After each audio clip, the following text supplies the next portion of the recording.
Hey guys, today's going to be a bit of a different episode.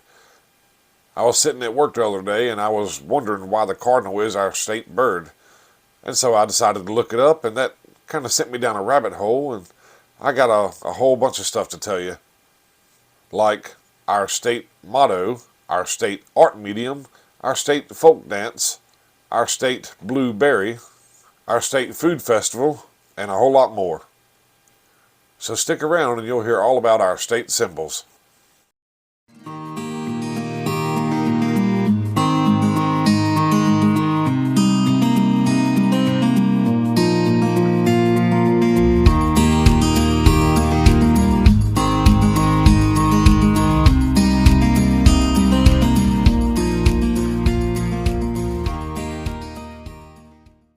Welcome to the NC Everything Podcast. I'm your host Curtis, and this is the weekly show where I talk about everything that has anything to do with North Carolina.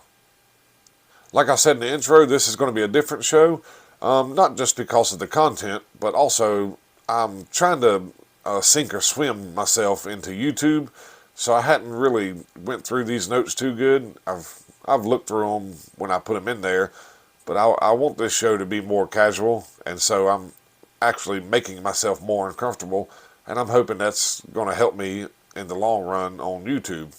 And that kind of sounds backwards, but we'll see how it goes.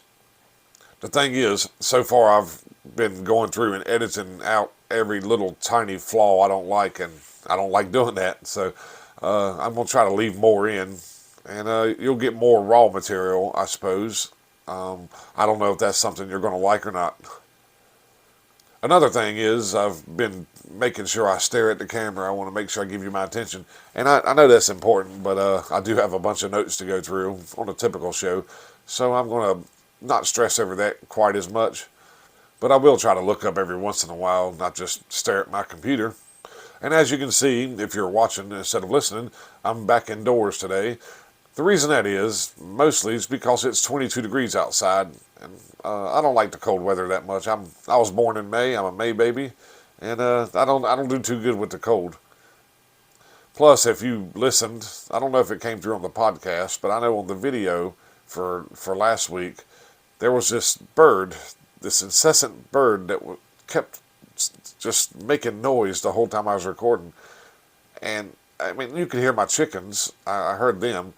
And there was an occasional crow, but there was some bird close by, and I didn't hear it until I played it back, because I wasn't wearing my headphones when I was recording, so I didn't hear it till later. But I hope it wasn't too annoying. But there's some sort of bird there just the whole time, just raising Cain, and that's not going to stop me from recording outside. Again, it's just cold today, but I do want you to know that if you start the video on the YouTube side of this, if you start the video and you see that I'm outside, there's no telling what you might hear or even see.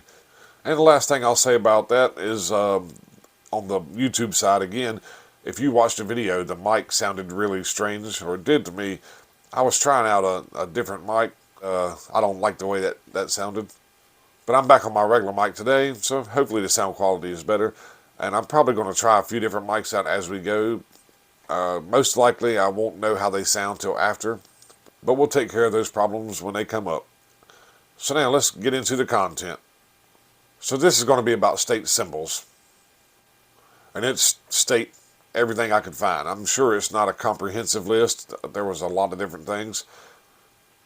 And some things there just wasn't a whole lot to say. Like our state colors is red and blue. I don't really know how to expound on that. So that's what I mean when I say it's not a full list. I'm sure there's state things that you'll think of that I didn't include on here. But let's get into it. The first state thing is our state motto. It's esse quam videri. And I'm not Latin, so I don't know if I said that properly, but esse quam videri. It means to be rather than to seem. And I looked this up. It's traced back to an essay by Cicero called Friendship. And before 1893, North Carolina didn't have a motto.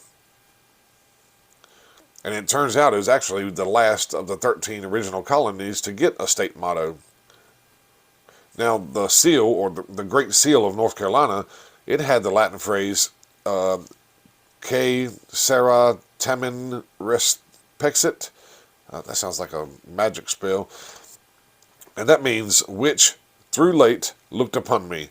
And that's referencing the figure of liberty that's on the Great Seal of North Carolina. But Que Sera Tamen Respexit was not our official state motto. And the last thing I'll say about the motto, the actual motto, Esse Quam Videri, a historian named Walter Clark picked the motto and he drafted a bill for it in 1893. Well, Senator Jacob Battle, who was from Nash County, introduced the bill to the General Assembly, and today you can find it on the Great Seal and the coat of arms. Now, the nickname of North Carolina. I'm assuming all of you know the North Carolina nickname, the Tar Heel State. This is one I've heard my whole life, but also my whole life I've heard that nobody really knows where this name comes from. I've looked into it a lot over the past couple weeks, and that seems to be true. Nobody really knows where the name comes from, but there are some theories. Now, most people agree that the Tar Heel State comes from the fact that early on, when we were a colony, we were the biggest producer of naval stores in the world. And if you don't know what naval stores are, that's the shipbuilding materials. So tar, pitch, rosin, turpentine.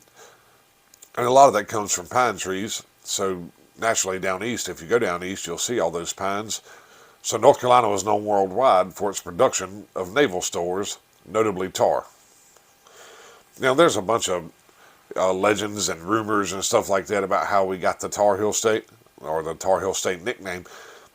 The one I heard most of my life, and I've heard it switch between Revolutionary War and Civil War, but during one of the wars, a bunch of North Carolina guys were out there fighting. Well, everybody else ran off the field. They got, they retreated and they ran, but the North Carolina boys, they stayed and they fought. And after the battle, they were complimented, and everybody was, really giving a hoorah to the North Carolina boys. And then this is where, growing up, it gets kind of shady, but they commented on the tar on these guys' heels, which probably was a metaphor, most likely was a metaphor. Now, in my research, I found that similar story, but then I found this extra part. It says after that battle, the following conversation kind of took place. The guys who ran off the field, they said, "Is there any more tar down there in the old North State, boys?" And they answered, "No, not a bit. Old Jeff's bought it all up." And they're talking about Jefferson Davis, president of the Confederacy, so this is reference to the Civil War. They said, "Is that so? What's he going to do with it?" And the Carolina boys responded, "He's going to put it on your heels to make you stick better in the next fight." So really, they were talking trash. Now, there is a book called Grandfather's Tales of North Carolina History by R.B. Creasy, and he has a section in there he refers to the origin of the Tar Heel State name.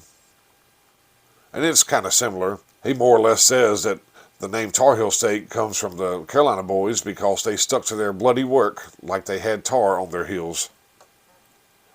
And that's referencing fighting in battle too. Now, not to kick a dead horse, but somewhere over time somebody had to see somebody from North Carolina with tar on their actual heel. Otherwise, why wouldn't they call them tar hand boys or tar arm boys or even tar head boys? That doesn't sound very nice. Anyway, that's all I have on the Tar Heel State. Now let's talk about our state bird, the Cardinal. In the 1930s, the North Carolina Federation of Women's Clubs, they passed a resolution and they wanted the Carolina chickadee to be the state bird. But there was a problem with the Carolina chickadee. The chickadee's nickname is the tomtit. And the state government didn't want North Carolina to be known as the tomtit state. And so, of course, we had to change it. Well, in the early 40s, they kind of took a vote to see, what people wanted our state bird to be. And in 1943, the Cardinal became the North Carolina state bird. It received 5,000 votes. And the dove, the mourning dove, come in second with 3,400 doves. Now, I can tell you a little short story here. I got up one morning, a few years ago, it had snowed pretty much all night.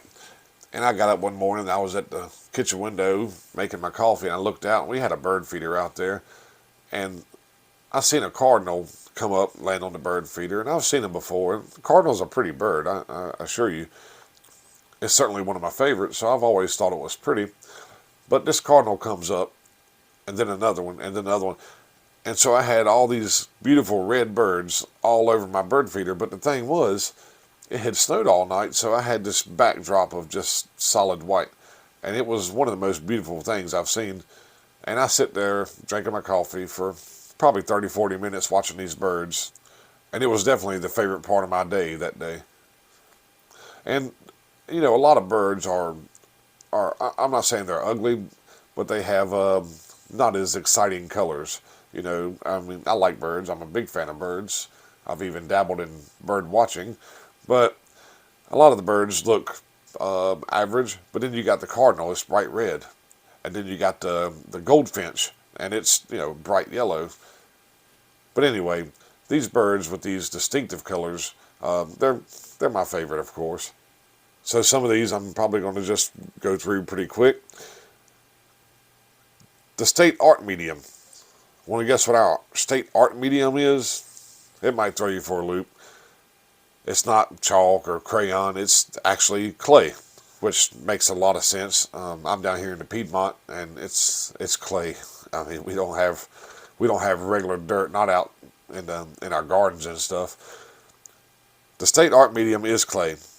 Now, clay breaks down into red and gray clay, and red and gray clay, kind of like I just said, that comes from the Piedmont, and that's from Triassic sediments. And in Seagrove, which is a real big pottery area, they still dig red clay out of the ground and make pottery out of it. So according to what I read, the red clay actually has more iron in it. And then the gray clay that they can find in like creek beds, that's really what they want to use for stoneware. Now up in the mountains they have white clay. I haven't seen any white clay. But the white clay comes from kaolin, from feldspar, and mica deposits. No, hold on, I read that wrong. The mountains produce kaolin from feldspar and mica deposits. And they use the white clay for porcelain and ceramic.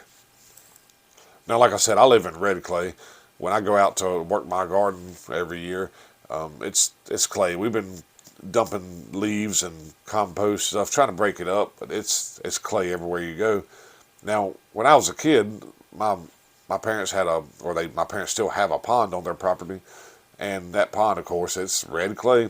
And a lot of times during the summer, I would go down there and literally with my hands just reach into the pond or the edge of the pond and rake out, you know, buckets full of red clay, and then I'd go up and make stuff out of it, kind of like the potters. It wasn't that quality, but I'd make little figurines and stuff, and then I'd set them out in the sun to dry, and I'd play with them for a few days before they started cracking and busting and falling apart, you know. But red clay has been a big part of my life, my entire life.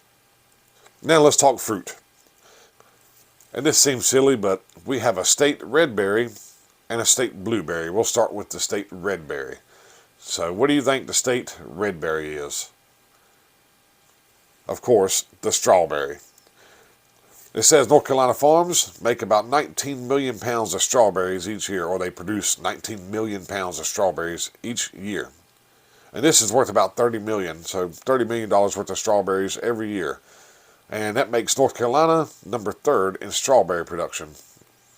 And strawberry picking, I seen the percentage on there. I forgot to write it down. But it was a surprising amount of people that are now doing the strawberry picking.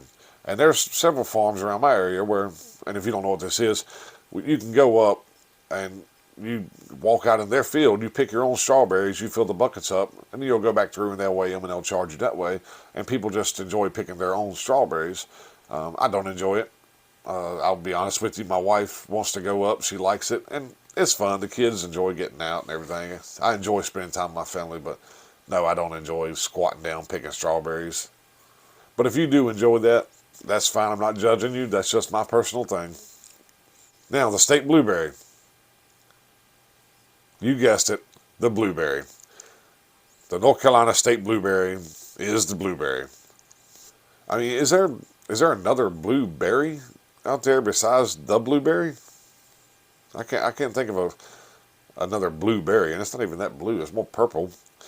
Anyway, North Carolina ranks number 6 in the nation for blueberry production, and that's due to 40 million pounds of blueberries harvested every year.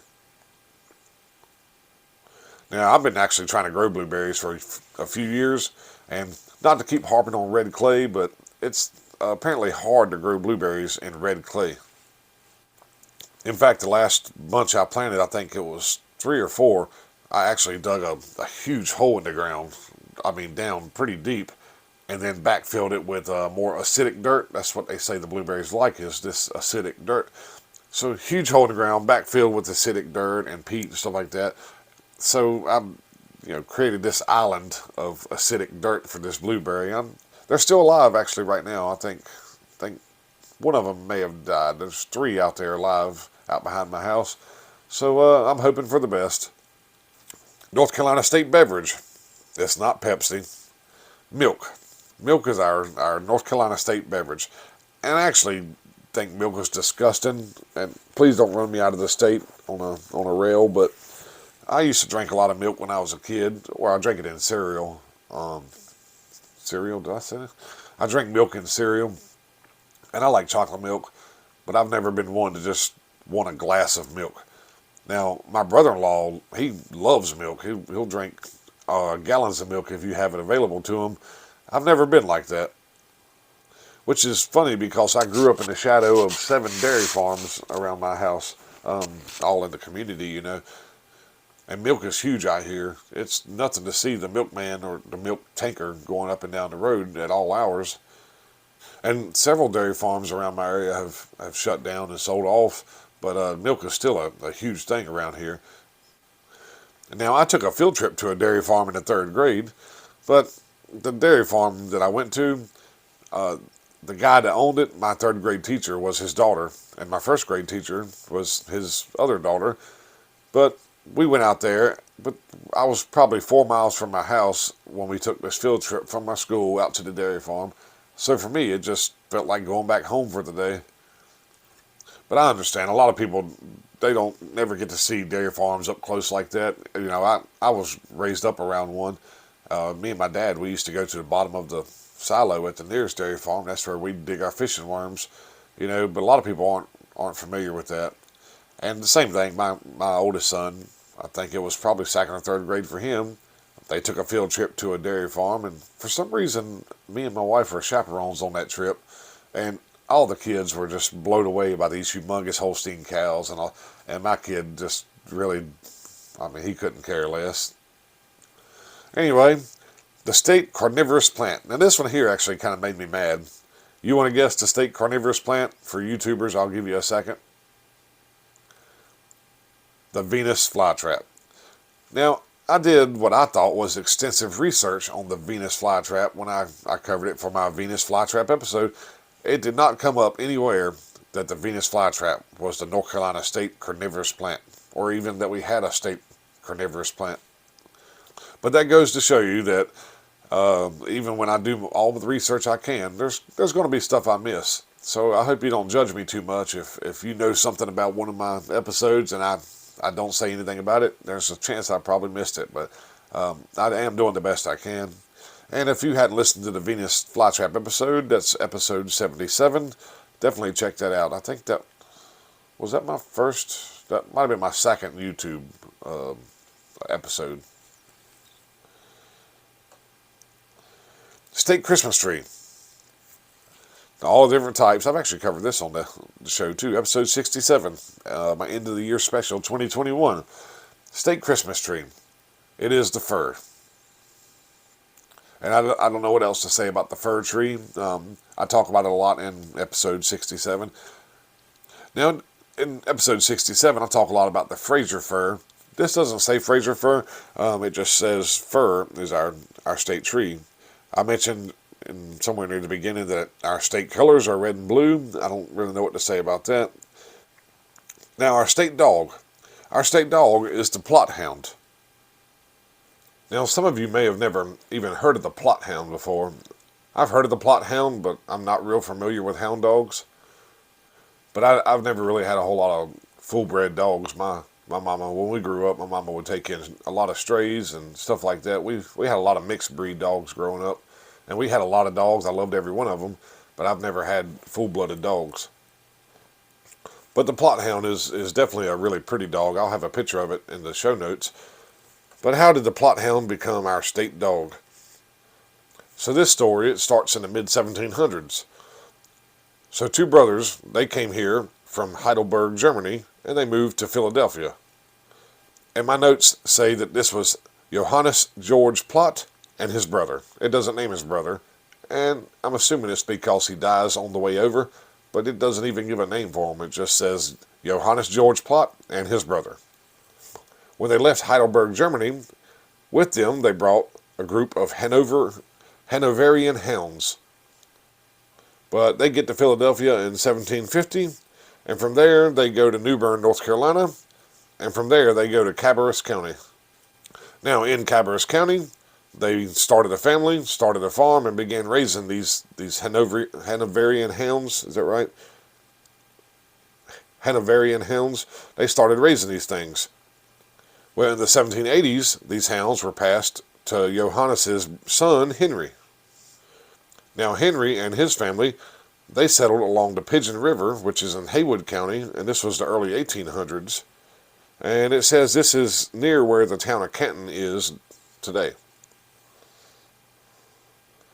After a while, they went farther west, and they permanently settled between Richland and Dix Creek, and that area is referred to as the Plott Creek area.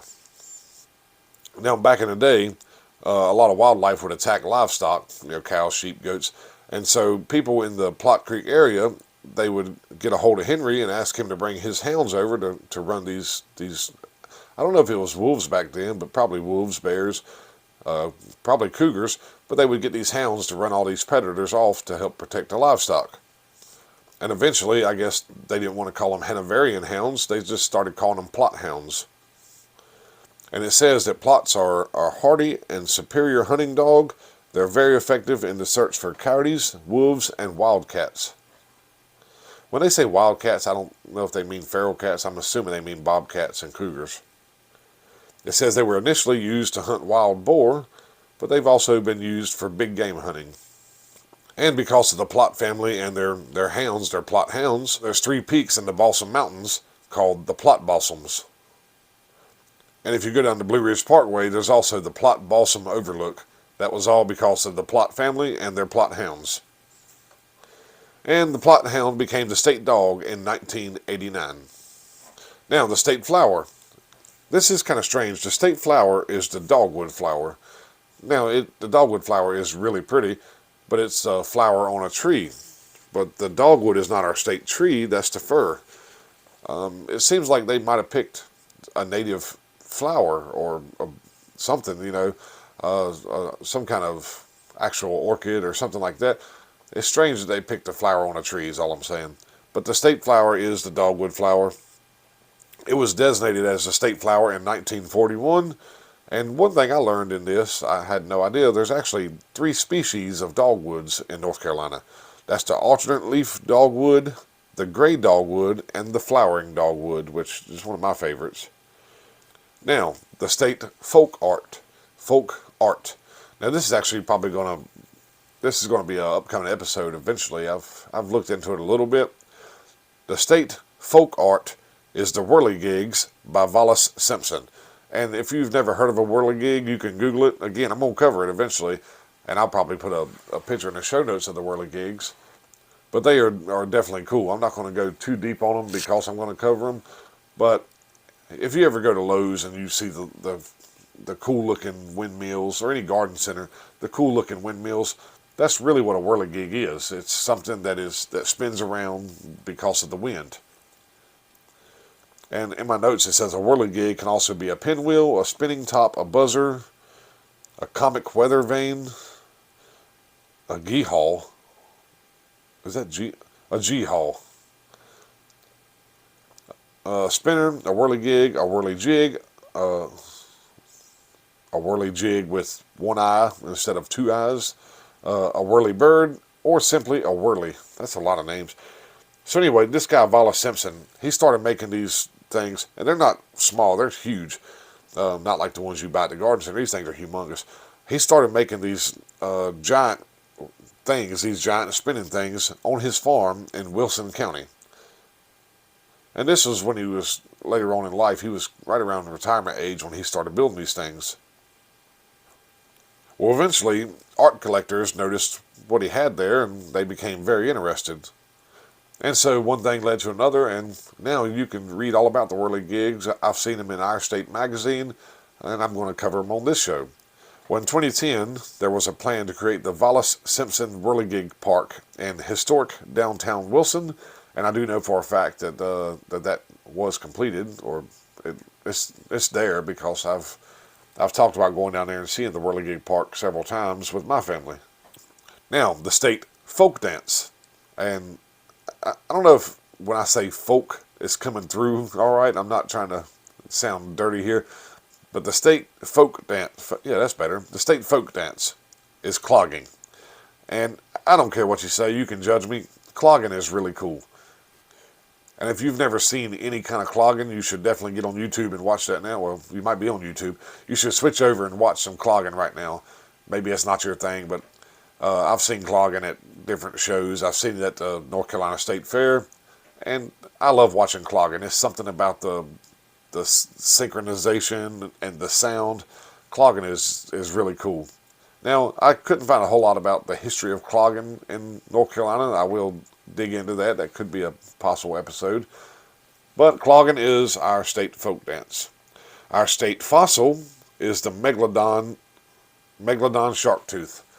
Now, there's a debate on whether the megalodon is real or not real. I think it leans more toward it was real, not like Bigfoot. There's a vast majority of people who think Bigfoot is not real. I'm not one of those. I'm a believer. But the megalodon shark tooth is our state fossil. Our state water fish is the southern Appalachian brook trout. And I have no experience with trout at all. Again, I was born and raised here in the Piedmont. You know, I catch bass, catfish, brim, crappie, or if you're from up north, they call it crappie. But I don't have any experience with any kind of trout whatsoever. Although I can pick one out of a picture. I know what they look like.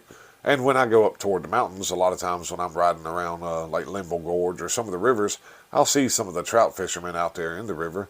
And that's another thing. They're using those fly poles. I've tried to fly fish a couple times, and fumbly fingers or whatever it is, I can't pick up fly fishing. Now, did you know we have a state frog? Our state frog is the Pine Barrens tree frog. And I will post a picture of that in the show notes, although I don't think I've seen a Pine Barrens tree frog. Tree frogs are nocturnal, I'm pretty sure. I've only ever seen them at night. You can certainly hear them at night. And I've only seen 2 tree frogs my entire life. However, I'm not out there looking for them either. And tree frogs are definitely one of my favorite types of frogs, so it seems like I would go out and try to find some, but Pine Barrens tree frog, state frog. Our state fruit is the Scuppernong grape. And that's probably not a surprise to any of you, the Scuppernong grape. North Carolina is really starting to grow in the wine industry, and Scuppernong grape is one of the main grapes that can be found here. Although I'm sure a lot of different varieties have now been cultivated here, but Scuppernong is one that I've pretty much been around my whole life. Now we have a state historical boat, and I'm not going to be able to say much on this, but our state historical boat is the shad boat. And if you don't know, shad it's a type of fish. The only experience I have with shad is catching shad with a cast net, so we can use it for catfish bait. Our state horse is the colonial Spanish Mustang. I'm sure y'all have heard the story of the wild Mustangs down on the coast. I think there's some on Corolla. There's is Carrot Island. I think Carrot Island has some. Shackleford Banks. Now I went out to Shackleford Banks one time, and the only time I've seen these wild horses. And I would, if you get a chance to go see the wild Mustangs, I would definitely recommend it.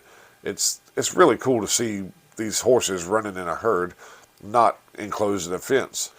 And I know when we took our boat ride over, it was a little John boat, And, he'll drop you off, or for us, he dropped us off and asked us what time we want to be picked back up. And so me and my wife are just literally wandering around this area. There's no people. It's just deserted beach and sand dunes. And so we're wandering around. I want to see these horses, and I respect the wildlife. I'm not going to go running up to them, although that's probably a bad idea anyway. But we walked around for probably 30, 40 minutes, and finally I seen one, and then I seen another one, and there was this herd there grazing. And it was one of the coolest things I've seen at the beach. Let's see, our state insect is the honeybee. And I'm not going to get into any kind of platform here about the bees being endangered or how you should save them.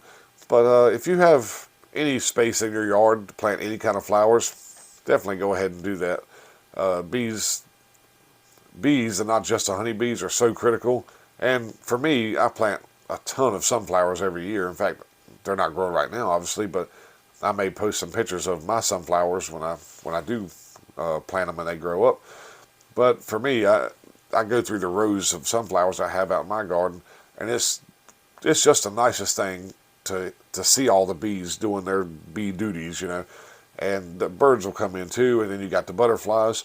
And so when I plant 4 or 5 rows of sunflowers, it becomes this just busy habitat of wildlife and noise, and it's wonderful. All right, we have a state language. Want to guess our state language? English. I'm not sure why that's a thing. I mean, I know we have a national language, or what you expect to hear when you come here, but I'm not sure why they decided to officially give us a state language. Anyway, our state mammal. And there's a lot of mammals in North Carolina. Would you like to try to guess the state mammal? I'll give you a few seconds. The state mammal is the gray squirrel. And again, I'm not trying to be too critical of our choices, but we have a lot of mammals in this state, and I'm not sure why they chose a rodent for our state mammal. I mean, I don't have a personal problem with squirrels. They can be a great nuisance, and they can also be a great meal. But it's a strange choice for mammal. It's not what I would call majestic, I guess. And we also have a state marsupial. But I only know of one marsupial in the United States. I think that's all. Our state marsupial isn't just a possum. It's the Virginia opossum. Now, I don't know why it's got to be Virginia. If you follow this show, I have a problem with Virginia. I think a lot of people have a problem with Virginia, especially if you drive through it. But I don't know why I can't just be the opossum. It seemed like you could just say opossum and be done with it. You don't have to tack Virginia onto everything about North Carolina. It gets on my nerves. But I only have one story about a possum, and I don't know if it was a Virginia possum, but it was a possum. But I used to work third shift, and I'd come home, and my wife would tell me that something got into the trash out on the porch, and I need to take care of it. And so one night, I guess it was probably a Saturday night, I wasn't at work. The motion sensor light came on, and my wife says, "Hey, that thing's out there. Get your gun and take care of whatever's tearing our trash up." And so I grab a .22 rifle, and I sneak over to the door. The motion sensor light's on. I can hear something out there rustling around. I crack the door open, and it's a possum. But it's not a possum. It's a baby possum. And I looked at him, and he's just sitting there digging through the trash. Oh, man. I shut the door, went back in, and I told my wife, I said, "I can't kill that thing. It's a baby possum. He's just trying to find some food. I'm not going to kill him."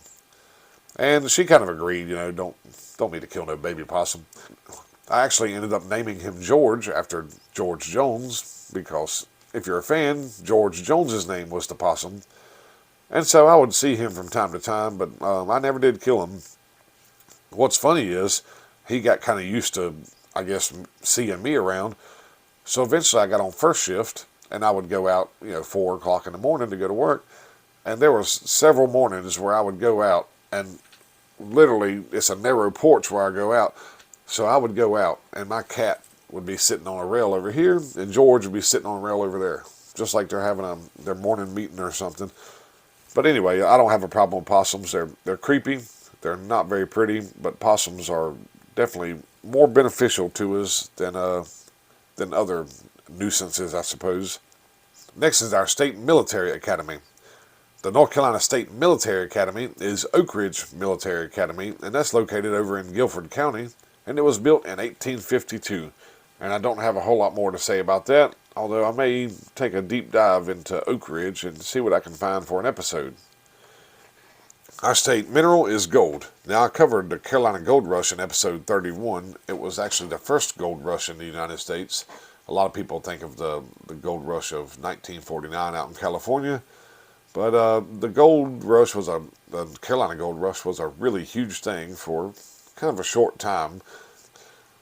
Today you can go down and visit Reed's Gold Mine. It's down there towards Charlotte. I can't remember exactly where it's at. I've never been. I've wanted to go, but apparently in Reed's Gold Mine you can go through, and if you find any gold, you're allowed to keep it. Our state peanut festival is the Dublin Peanut Festival. Our state pottery birthplace is the Seagrove area. And our state precious stone is the emerald. Emerald is also my birthstone, actually. And apparently emerald was a big thing here back in the day. I hadn't covered it in the podcast, but I've been around to different museums and read articles, and apparently emerald ore, I guess it's emerald ore, emerald mining was a big thing in North Carolina. I want to say that one of the largest emeralds in the world, or the largest emerald in the world, I'm not sure, don't quote me on that one, but I think it came from North Carolina. Now, our state quarter is the NC quarter, and some of you may be too young to remember state quarters. I don't remember what year it started, probably late 90s. I know when Florida had that big voting fiasco, there was a thing, that was when the quarters were coming out. But they made a special quarter for each state. And if you look around, you'll find one. It'll say, Iowa on it, and it'll have some kind of image on it. North Carolina has one. I don't remember what was on it. But anyway, you might see California, you might see Kentucky. But the North Carolina quarter is the North Carolina state quarter. That's a weird statement. The North Carolina state reptile is the eastern box turtle. Now, a lot of you probably seen box turtles out in the woods. They're not typically around water, like a lot of turtles you may think. The box turtle is kind of a dry land loner. Now, I've found several box turtles growing up, but one in particular, I was probably 11 or 12. I found a turtle coming down the driveway, and I was happy to find him. They're not dangerous, but you pick them up, and they're called box turtles because they will literally close up into their shell, which looks like a box. So he closed up, and I picked him up, and I wanted to keep him as a pet. And so I went home, I took him home. I was on the driveway. I took him down to the house, and I found a cardboard box, and I put him in there, and I put some grass and moss, and there wasn't no internet back then, so there wasn't like I could look up, how to take care of a box turtle. I was doing the best I can. Now, before you jump the gun, I kept him for probably 2 hours in this box, and I was waiting for him to poke his head back out. Occasionally he'd open up a little bit, but in my head I thought that he would be so happy in this box and he would just run around and play. No, he stayed in his shell pretty much the whole time, and I don't remember if it was my choice or my mom and dad's, but eventually it was collectively decided that he's better off in the wild. So I turned him loose, and hopefully he's still kicking it out there somewhere. Our state rock is granite, and our state salamander is the marbled salamander. And I've never actually seen a salamander in the wild. Salamander to me is a really cool creature because it's like a cross between a lizard and, I don't know, if a lizard and a fish, I guess you could say. So I'm really fascinated by salamanders. I've read a lot on them, but I've never actually seen one. Our state saltwater fish is the channel bass. Our state shell is the Scotch bonnet. And I'll post pictures of all this in the show notes. I go seashell hunting when I go to the beach, I look around for the cool ones. If I've seen a Scotch bonnet, I don't know it. They all kind of, I wouldn't say look the same, but they all fit into a general category. Our state song is the Old North State, and for copyright issues, I can't play the Old North State on here, but you can definitely look that up. Our state sport, stock car racing. And I covered the origins of stock car racing in episode 1 about moonshine. And that's because racing more or less got its start here in North Carolina. North Carolina is also home to the NASCAR Hall of Fame. We also have the Charlotte Motor Speedway, even though the Charlotte Motor Speedway is in Concord. And a bunch of race car drivers come from North Carolina, including, but not limited to, Junior Johnson, Earnhardt Sr., Earnhardt Jr., Richard Petty, Lee Petty, Kyle Petty, Richard Childress, Dale Jarrett, Scott Riggs, and Buddy Baker. Our state theater is the Thalian Association. And I've actually never heard of the Thalian Association, but the Thalian Association is a non-profit membership organization. It's dedicated to enhancing the rich artistic environment of the Cape Fear region. Now, the Thalian Theater goes back to 1788 when the Thalian Association Community Theater was founded. And it was built to kind of bring art and culture to the Wilmington area.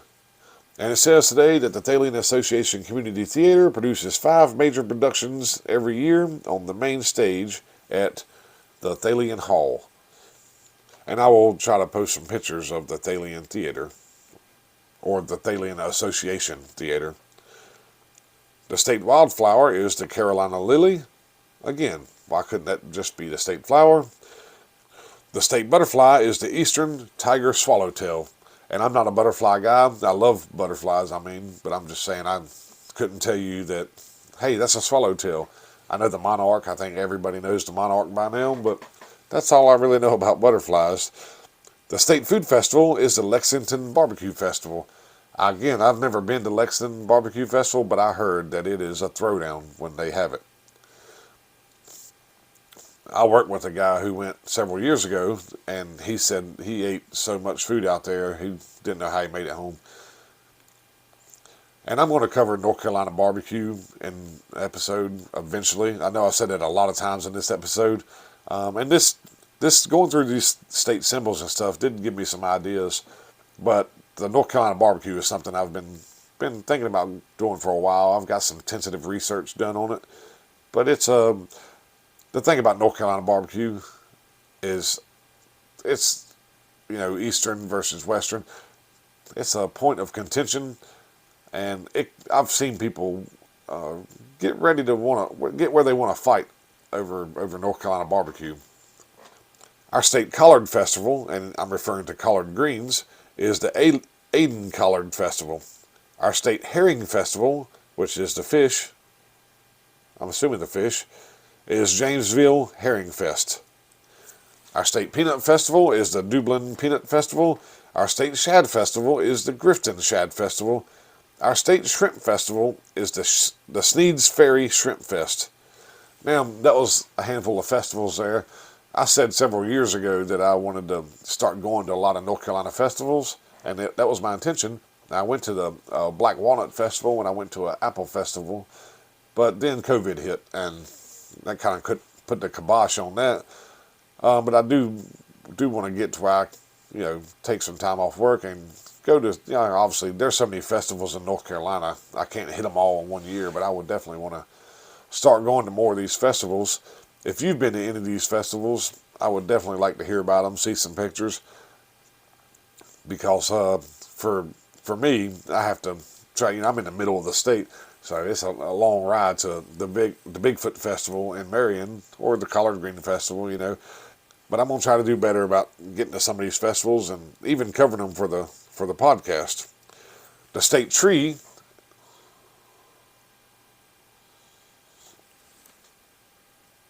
The state tree. Wait, didn't I already say state tree?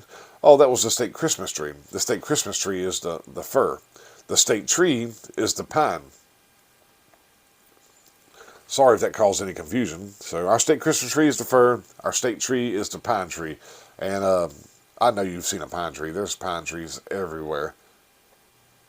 Our state vegetable is the sweet potato. I actually watched a documentary several years ago on the sweet potato in North Carolina. But the sweet potato industry in North Carolina is humongous. In fact, we're the largest producer of sweet potatoes in the United States. And we have a state toast. And I'm not talking about bread. I'm talking about when you're drinking, you want to make a toast. Our state toast is, "Here's to the land of the longleaf pine." And this was first read by Reverend Walter Moore in 1904 in Richmond. And he was at a banquet that was being hosted by the North Carolina Society of Richmond. And Here's to the Land of the Longleaf Pine comes from a poem called The Old North State, and this was written by Leonora Monteiro Martin. And I may read that poem before this episode's over with. Now, if you remember, the Old North State is also our state song. That's because in the 1930s, a music teacher named Mary Burke Kerr, she's a music teacher in Sampson County, well, she composed music to go along with the poem, The Old North State. And then in 1933, the General Assembly, they recognized the Old North State song as our state song. And you know what? I said I was thinking about reading it. I will go ahead and read the poem. It's not that long. If you don't want to hear it, you can skip through just a little bit. But here's the Old North State poem. Here's to the land of the longleaf pine, the summer land where the sun doth shine, where the weak grow strong and the strong grow great. Here's to down home, the Old North State. Here's to the land of the cotton bloom white, where the scuppernong perfumes the breeze at night, where the soft southern moss and jessamine mate, neath the murmuring pines of the Old North State. Here's to the land where the galax grows, where the rhododendron's rosette glows, where soars Mount Mitchell's summit great, in the land of the sky, the Old North State. Here's to the land where maidens are fair, where friends are true and cold hearts rare. The near land, the dear land, whatever fate, the blessed land, the best land, the Old North State. See, it's not too long. And I didn't realize it, but that's actually the end of my notes. So I'm at the end of my episode. I know this was an unusual one. I got away from my normal format, but I hope you enjoyed it, and I hope you learned something. I know I sure learned a little bit doing the research for it. And if you know some state things that I missed, you can go to www.thenceverythingpodcast.com/contact, and you can write the show and tell me all about what you think and what I missed. Tell me you love it or hate it, or any kind of thoughts you have about the show. I'm open for anything. And that's my official website for the NC Everything podcast. If you want to go back and listen to all my past episodes, I'm working on uploading past episodes onto YouTube. They'll be audio only. But if you want to go back and listen to any past episodes, that's www.thenceverythingpodcast.com. All my episodes are right there on the home screen. You can follow me on Facebook, Instagram, and Twitter. And if you want to support the show, the best thing you can do is subscribe, rate, and review. By doing those three things, it helps others find the show, and it helps me go up in the rankings on podcast players. And that's all I have for you. So I'll talk to you next time.